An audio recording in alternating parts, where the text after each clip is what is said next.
Tales Grey Route, Chapter 21. So I looked it up, there's 26 chapters in total.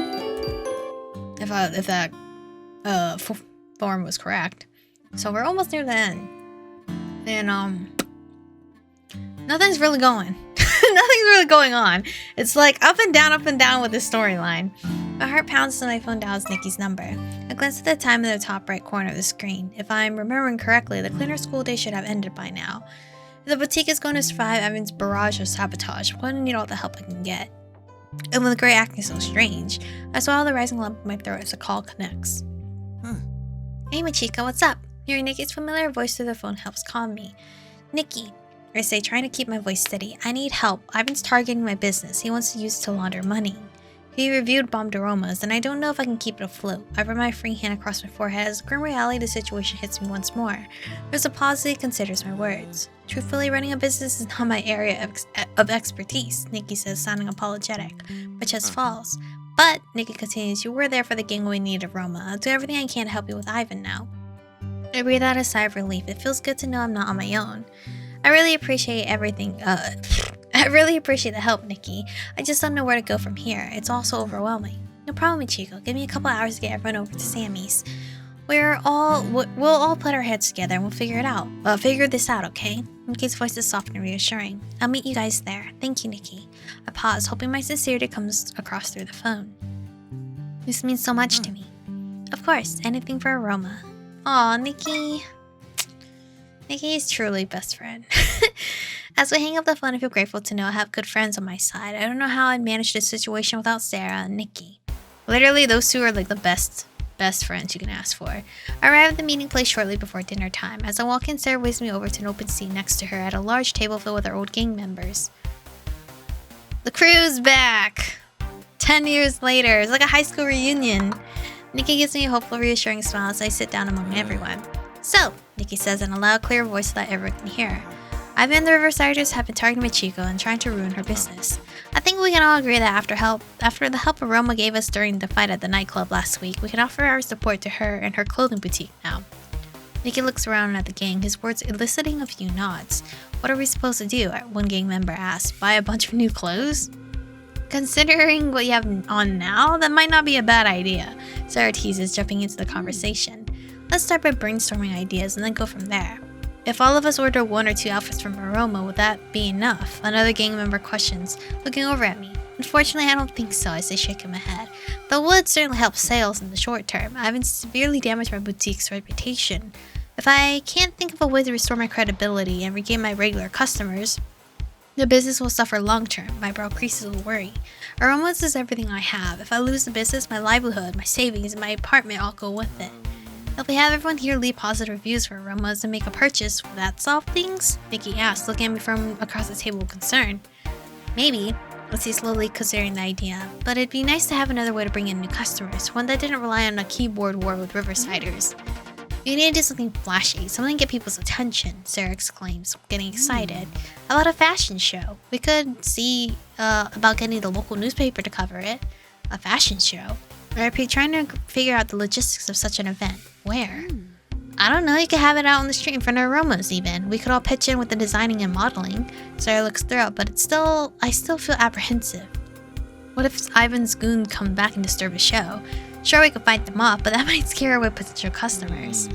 Hey, Nikki says, turning to the guy sitting next to him. Don't you know someone who works at the newspaper? Do you think they could write about something like this? I shift my gaze over to the male gang member, curious to hear his answer. After the last positive article about Aromas was published, mentioning my contribution to the Cleaner Theater production, I saw a huge increase in business. If I could have that happen again, then maybe. The papers does have a small business spotlight section, but they get a ton of applicants. The gang member looks at me apologetically. Your fashion show would have to really stand out for them to feature you quickly. So I try to swallow my initial disappointment, telling myself the newspaper isn't a hopeless pursuit yet. We need a way to make the fashion show seem more important, more attention-grabbing. Any ideas? My cousin's having her quinceañera. I can't roll my R's, sorry. Next week, someone says. Would that help? I've got a friend getting married soon who's looking for outfits for her wedding party, another gang member suggests. The wedding isn't for a few months, though. There's a classmate I keep in touch with whose dad has ties to a pretty big charity, which I think is fashion-related. Maybe they know of something, a female gang member shrugs, seeming uncertain if it's worth mentioning. What's the charity called? I ask, curious. Work Week Wear, if I remember correctly, the woman replies. I pull out my phone and search for the name. Though the charity's main focus is receiving donations to give people who need work-appropriate clothes, they also work with designers to custom make outfits with special requirements. To my surprise, the charity's main website advertises a large exclusive fundraising event hosted by a luxury hotel and cleaner at the end of the month. Do you think your friend would know if they have any space for more designers at this upcoming event? I pass my phone over to the female gang member, who takes a minute to leer at my screen. I can ask, she says, returning my phone before pulling her own out of her purse to send off a text. It would be so cool if you could be part of that, Sarah squeals, before turning to face a male gang member with a newspaper connection. Is this charity event the kind of thing worth writing about? I can't make any guarantees before I've spoken to my friend, he replies, holding up his hands, but it does sound like something they might be interested in. This is so exciting, Sarah turns to me beaming. What do you think, Chico? It seems like the answer to your problems. It definitely does, but I don't want to get my hopes up just yet. A lot of things have to fall into place to make this a reality. It would be great if Work Week Wear has a way for me to participate, I confess. It seems like the perfect opportunity for me to repair my reputation. And if I get to help people while saving my business, that's a great bonus, I add. The female gang member puts her phone in and digs through her purse for a second time. In this instance, she leafs through a few business cards until she finds the one she's looking for and hands it to me. I peer down at the name printed in bold, dark lettering. Neil Forrester. Isn't that one of the characters? It says the purple-haired one, right? Am I remembering wrong? It says they can give you a call. The gang member looks pointedly at the business card, then gives me a smile. I can't help but smile back, feeling my hopes soar. Go call him, Sarah grabs my shoulder, beaming at me in excitement. I immediately stand up, intending to make the call outside of the noisy restaurant. Good luck, mi chico, Nikki says, giving me a grin. I'll order something for you, Sarah calls out, waving as I exit the building. Outside of Sammy's Burger Joint, I take a few minutes to calm my nerves. The future of my boutique could be dependent on this phone call. I shake my head, reminding myself I have a room full of people just a few feet away, ready to help me think of a backup plan if this work week wear thing doesn't pan out. It'll be okay. Ivan won't win, certainly not without a hell of a fight from me. Taking a deep breath, I insert a number from the business card and dial. A deep male voice picks up on the other end. Hello, this is Neil Forrester. Hi, Mr. Forrester. This is Michiko Melody. I believe the mutual former classmate of ours mentioned that I would be in touch. Was it too soon to call? I guess it's too late to think of that now. Yeah, she did. Well, Miss Melody, I was just on the phone with someone over at Work Week Wear. Though it's a little bit last minute, they are willing to add another designer to their upcoming fundraiser. I nearly start cheering from the news, but managed to rein in my excitement. There's 2 requirements to enter. One is a donation of 50 office-appropriate outfits, and the second is 5 uniquely designed sets of professional wear to be auctioned off during the event. Any money or designs earned from the bidding at the fundraiser will be split between you and Work Week Wear, Neil continues. You'd have 2 weeks to provide everything to them. 2 weeks to provide 50 fucking outfits? 55 outfits? What the? 50 outfits and 5 designs in 2 weeks? I quickly divide the numbers down in my head. My heart sinks. That's way too much work for one person. That'd be too much for a small team of people. Is that going to be a problem? Neil asked, interrupting my train of thought. That is a lot. Holy shit. Ugh, but we're not backing down. Never give up. Not at all. I had the utmost confidence I can supply all that. I lie not wanting to give up this opportunity so easily. This is definitely not the time to make a bad impression. I cannot afford to lose this chance, even if it means fudging the truth of my ability. I'm glad to hear it. You wouldn't be able to participate otherwise. Do I already have some suits made up? Some workwear already made up? Use those. And then, like, focus on the 5. Even though that still is a lot of work. I gulped nervously, realizing how close I could have come to missing out on something that could save my business. I understand, that will be the case. Good, send over some pictures of your designs as soon as you can so Work Week Wear can review them before officially accepting you as a contributing designer. I'll text you the appropriate email. Okay, I'll do that within the next few hours. Thank you, Mr. Forrester. You're welcome, Melanie. Get in touch with my secretary and she'll get you the registration forms. The number is on my card. Enjoy the rest of your night. We know Neil, right? I'm not tripping, right? After saying goodbye, I lean against the nearest building wall and sigh. If I'm going to pull this off, I'm going to need a lot of help. Meeting up and talking over dinner is one thing, but how many of my former gangmates are going to want to dedicate their free time to fetching supplies and helping me sew? I guess there's only one way to find out. I reach from the king's table and I cover everyone's food and drinks, taking my place. I want some burgies now. Taking my place next to Sarah and across from Nikki. How did it go? Sarah asks, her eyes alight. I can join. Oh my god, really? That's great news, Sarah interrupts. But I need to make over 55 outfits in 2 weeks. I massage my temples and explain my mountainous task. It's impossible for one person to do. Oh, Sarah's optimism temporarily wanes. But what if Jed and I pitch in? I don't know, Sarah. I think we need a lot more help than that. Well, I'm sure some of us have time to volunteer, right guys? Nikki chimes in loudly, getting everyone's attention. Michiko needs some help making outfits for the Work Week Wear fundraiser. Some of the gang members shift in their seats, clearly uncomfortable. I work 60 hours lately, someone says. Between working full-time and having custody of my kids on the weekends, another gang member replies. Alright, Mickey says, putting his hand up. I know some of you are busy now, and I appreciate you taking the time to come tonight.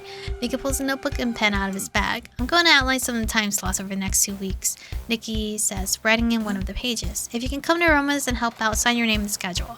Shortly afterwards, Nikki's notebook is passed around the table and soon makes it over to me for review. Sarah stares at me as I study the sign-ups after thanking everyone for considering helping. So she asks, apprehensive, apparent in her voice, do you think this will be enough? It's hard to say. I consider the volume of volunteers carefully. It might be, but if anything with Ivan or the Riversider comes up to take care of. Maybe I should get the old DeCapo gang to help out, Nikki suggests, and we both turn to look at him in surprise. What? I'm sure they want the Riversiders taken down too. Ivan and his gang have been terrible to them as well.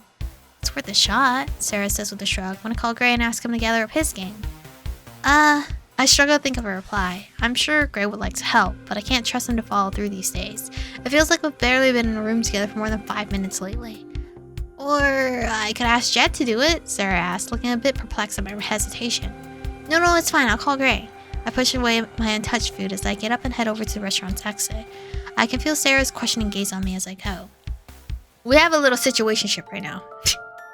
I don't know what's going on between us. Hey Michiko, Gray's familiar voice fills my ear as the phone call connects. Hearing him makes my heart flutter even when I'm trying my best to steel it against disappointment. It's good that you called, Gray continues, about our plans this weekend. It's okay if you're busy. I say softly. We can hang out another time, Gray. Don't worry about it. I'm gonna cry. I don't have time anyway. I'm busy, girl. I gotta make 55 suits. Whatever. My grip around the phone tightens as I will myself to this up a situation. I was hoping he wasn't gonna fall through, but you know what? That's whatever. Thank you for understanding me, Chico. There's a lot I'm dealing with right now, but I promise to tell you about it and spend time with you once this is settled. Gray's voice sounds strained, possibly worried about how I'll react. Honestly, I'm going to be pretty busy myself, I say truthfully. With the sheer amount of work and short deadline for the charity fundraiser to juggle, I doubt I'll be able to find time for a date. Oh? Gray asks, his tone lightening considerably. Does that mean business is back to normal? Are the reviews gone? Not quite. I say frowning as I recall those terrible ratings, but I've found an opportunity that could turn things around. Hopefully Ivan will finally give up if I can pull this off. Really? Gray's excitement heightens. That's great news, Michiko. Yeah, I say hesitantly, knowing I'm about to ask for a favor. It's actually something I need your help with. It shouldn't take up too much of your time, I say, shifting my weight back and forth as I wait for his response. What is it? Gray asks, his tone apprehensive. I hope whatever is keeping him busy can hold off for a night. I need to sew an insane amount of outfits in the next 2 weeks to be able to participate in a big charity fundraiser. The words rush out of me as I explain my situation. There's a few of my old gang members who are willing to help out, but I'm not sure it'll be enough. Do you think you could ask your DeCapo connections if they could assist us? To help a rival gang leader and her members make a bunch of clothes. Gray sounds amused by my proposition. Right. I know it's a long shot, but the Riversiders are coming after both gangs' territories. Maybe if our two gangs had an opportunity to bond, we'd be more open to working together, I say, hoping he'll agree. I'd owe the Phantom and the DeCapo gang a favor, I add, as Aroma. Well, he says, his voice full of flirty undertones, I do like the idea of you owing me. I thought that might entice you. I smile as we exchange suggestive comments, thrilled to have a chance to feel like things are normal between us. You are absolutely right. I'll talk to Jen and see what we can put up together. Gray pauses. Hey, all jokes aside, you know I'd be happy to do this for no other reason than you asking me to, Michiko. I don't need anything from you. His voice is soft and gentle. I want to help you. I care about you. Do you? Let me not say that. Oh, great. A feeling of warmth spreads through my body. That means a lot to me. Thank you. I'm glad, Gray says, his tone suddenly turning matter of fact. I know this is bad timing, but I have to go. I'm kind of in the middle of something. Oh, okay. I try to not feel disappointed. Text me the time and the place if you and the Decapos can work something out. Will do. Dang, no, I love you, nothing. I'm kidding. It's because we're just a situationship. We're nothing more. Just like that, he's gone again. Upon heading back inside, I make sure to sincerely thank everyone for their time tonight and for volunteering. We toast to Aroma's future success, tapping our plastic cups together. I fill Sarah in on my conversation with Gray as we eat, and together we await the news as to whether the Capos will meet up with me or not. Halfway through our meal, we have our answer. My phone notifies me of a text received from Gray, informing me that everyone's getting together at a bar later tonight. Okay, guys, I say, standing up from my chair. It's about time I head over to meet the Decapos. I'm gonna come with you. Dang, I'm a busy girly tonight, Sarah asks, wiping her mouth with a paper napkin. I could go as well. Nikki looks over at me, waiting confirmation. I love you too. I don't know if my girl has told you, but I love you too. No. You all have done enough for me for one day. Stay and have fun with everyone. I give them a reassuring smile, letting them know I'll be fine. I'll be fine with just the volunteer sheet. Suit yourself, Sarah says, smiling back at me. Say hi to Jed for me. I fold the paper Nikki made for me and gather up my things, giving everyone a goodbye before I go. Going alone? Oh, great. When I make it to the meetup location, I find Gray leaning against the side of the bar waiting for me. Interesting place to meet, I say, eyeing the familiar bar where we fought alongside each other against the riverside just the other week. Gray just shrugs, lifting himself off the wall to walk over to me. I've been trying to make amends with the owner after what Ivan and the Riversiders did. One corner of his mouth lifts into a smirk. It's a pretty cool place. I'm thinking about claiming it as the capital territory. Maybe we both can share. I say nonchalantly. Share? Gray asks, raising an eyebrow. That's not something I'm into. Well, maybe you could learn to like it, I say with a shrug of my shoulders. Gray moves closer to me, not stopping until I can practically feel the warmth of his breath. I know what I like. He reaches towards me, his long fingers stroking the side of my cheek. Though I'd be happy to introduce you to the whole new sensations. What are you talking about? I blush recalling the things he's done to me in the past. I can only imagine what he could have in store for me when we're finally able to spend some quality alone time together. The Sun Oasis front door... That sounds like it needs some oil. The Sun Oasis front door opening interrupts our conversation. Jed peers out of the bar, waving Gray and I over when he sees us. Oh good, Michiko's here. Everyone else is already inside. He turns and head back inside, not waiting for us to follow. I guess he doesn't want to intrude on us more than he has to. After you, Gray says as he steps over to the door and pulls it open for me. Oh, thank you, my gentleman. Alright, walking into the Academy Gang bar filled with Decapos is surreal, to say the least. It's a small comfort that most of them don't seem hostile towards me. A welcome change from being around Riversiders. Excuse me. So the Riversiders have been giving the Academy Gang as much trouble as they have us lately, Gray exclaims, walking over to the bar where we're all gathered. I notice the usual bartender is gone, with a nervous-looking temp manning the counter instead. I and his gang have been terrorizing Aroma's clothing business, and she asked for our help in making things right. Some of the Decapos seem to bristle at the idea of helping a rival gang leader. Why would we do that? Isn't Aroma the reason you were kicked out of high school? One member asks. Didn't the Academy Gang plant that knife on you so you'd get arrested, Gray? Another chimes in, glaring at me. Bitch? No? My eyebrows lift in surprise, so I managed to keep my mouth shut. So the knife that Gray carried that night really wasn't his. I know I didn't plant anything on him, and I sincerely hope no one in the Academy Gang would do such a thing, but can I be sure of that? I don't care about the past now, Gray commands the room as he speaks, which is impressive considering the volume of the music. I think we can all agree that brokering a peace with the Academy and fighting Riverside together is preferable of how things are now. This is how we fight back. This is how we regain our power. The Academy has promised to have our back if we have theirs, and I say we take them up on that offer. By the time Gray finishes speaking, most of his gang nods along with his words. The enemy of my enemy is my friend, Jed offers, sharing a cogent support of Gray's motion. If we can stop our friends and family from being terrorized by Riversiders, I'd say it's worth working with the Academy, finishes. Aw, you guys are so sweet. Saying that most of the Decapo gang is favorable to my cause, I retrieve the folded sign-up sheet along with a pen and start passing them around. I'm looking for some volunteers to help me prepare for a charity event to repair my business's reputation, I say, feeling unbolstered when I see someone write down their name. Ivan's done some severe damage, but if this goes well, I can rebuild. Do we know how to sew? Yeah. A Decapo member asks, eliciting some laughs. I'll teach you, Jed replies, crossing his arms as he stretches his full height. Though his comment earns him some strange looks, no one dares give him any grief. There'll be something for everyone to do, I respond, smiling. Whether that's sewing, gathering supplies, or transporting materials, anything helps. The volunteer list is returned with me within a few minutes, and as I look it over, I feel a swell of hope course through me. This looks great, guys. Thank you for signing up. If it's what the Phantom thinks is best, I'm happy to help. Chubby man.